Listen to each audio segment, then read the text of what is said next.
Hai semuanya, terima kasih sudah mengklik video Akumoku Suruh. Buat teman-teman yang baru aja mampir di video Akumoku Suruh ini atau gak sengaja lihat video ini beranda kalian, bisa cek di bagian playlist ada beberapa bahasan di YouTube channel Akumoku Suruh ini.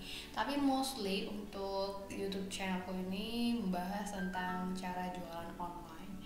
Oke, langsung saja sesuai judulnya. Kali ini aku akan membahas tentang dropship atau jualan online tanpa modal. Di tahun 2023 ini banyak banget juga yang mulai untuk berbisnis online atau jualan online. Ada yang affiliates. Nah, kalau affiliates ini beda dengan dropship. Nah, untuk dropship adalah menjual produk tapi tanpa modal dan tanpa nyetok gitu. Kalau affiliates itu lebih ke mendapatkan komisi dari jualan atau barang yang dipromosikan. Jadi affiliate dan dropship itu beda ya teman-teman. Untuk yang affiliate sudah aku jelaskan tadi ya, ini memasarkan atau mengiklankan sebuah produk tapi dia tidak menjual secara langsung, tidak menjual, hanya mempromosikan. Nah, keuntungan yang didapatkan itu hanya melalui komisi gitu. Kalau semuanya dropship itu tuh tidak seperti affiliate, dia itu menjual produknya, itu real menjual tetapi tidak memiliki barang dan tidak memiliki modal gitu. Ibaratnya memasarkan produk orang lain untuk dijual. Nah, keuntungannya dari mana? Dia mengambil untung sendiri atau memarkup atau katakanlah menaikkan harga dari harga yang diambil dari supplier. Jadi dua istilah ini berbeda. Buat teman-teman yang baru mulai, semoga paham dan tidak bingung lagi bedanya affiliates dan juga dropship. Keuntungan dari jualan dengan dropship ini, kita dapat margin harga jual ke pelanggan itu dikurangi dengan harga beli dari supplier.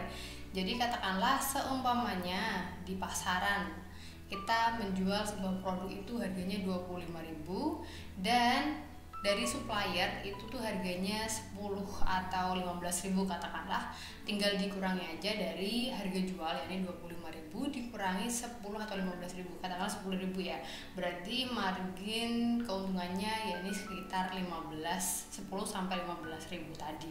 Nah, itu bedanya. Tapi kalau semuanya affiliates, kita tuh tidak bisa menentukan keuntungan berdasarkan perhitungan kita mendapatkan keuntungan dari sesuai yang apa diberi oleh suatu platform, katakanlah affiliates dari Shopee atau TikTok. Buat teman-teman yang baru mulai sebagai dropshipper, jangan bingung dan jangan galau.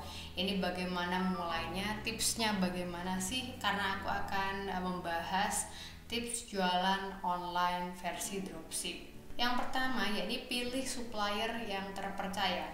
Untuk teman-teman yang udah kenal marketplace atau sudah sering beli di marketplace itu apa? Marketplace adalah tempat dimana jual beli online itu berlangsung. Ada yang oranye, hijau, hitam, pasti teman-teman tahu. Ada yang Shopee, Lazada, Tokopedia, TikTok dan lain-lain.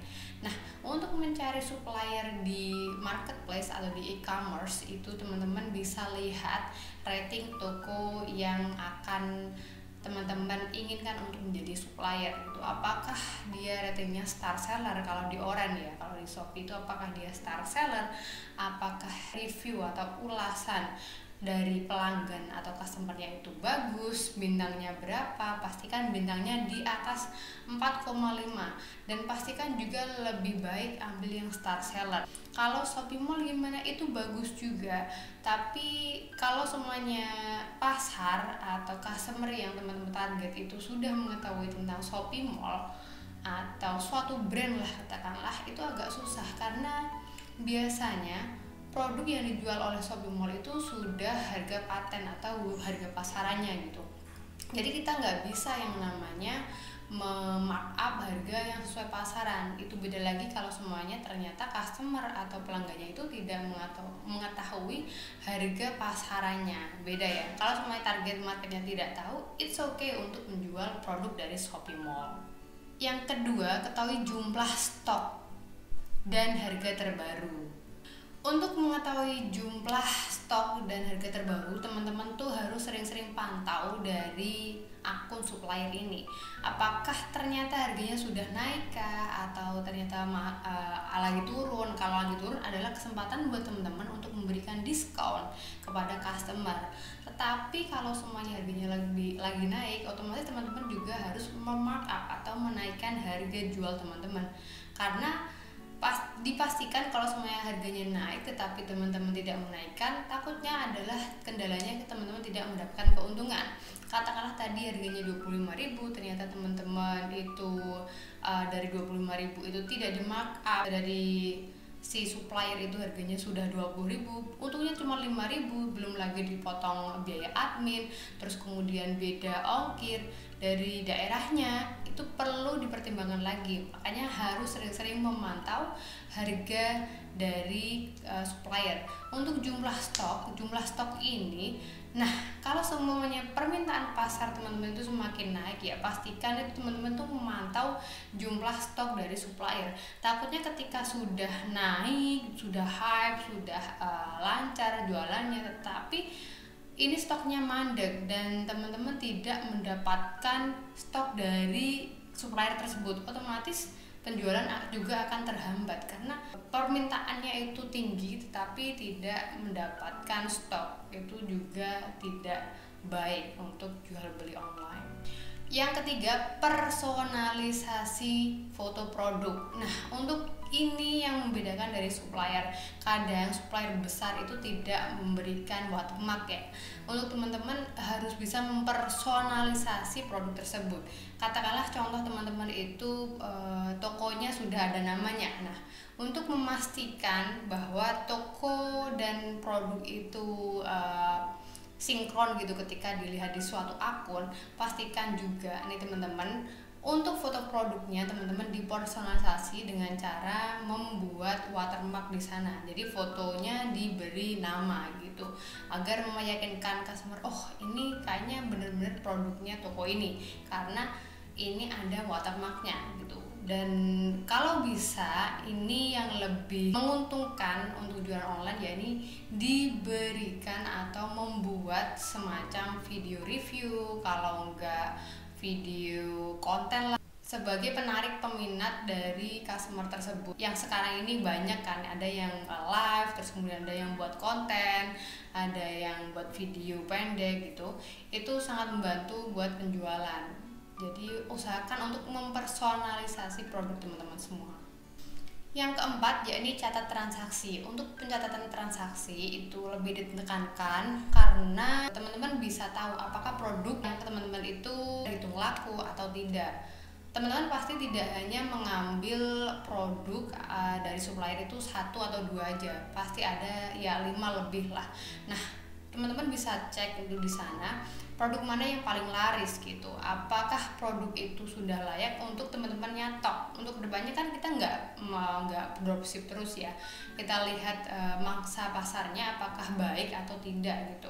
Kalau semuanya itu tuh produk tersebut adalah laris, produk yang laris gitu teman-teman, usahakan untuk kedepannya teman-teman nyetok agar usaha teman-teman itu berkembang gitu. Kalau semuanya tidak nyetok terus kemudian dropship, terus itu tidak akan berkembang. Dan pencatatan transaksi ini teman-teman bisa mengetahui keuntungan yang didapat teman-teman semua.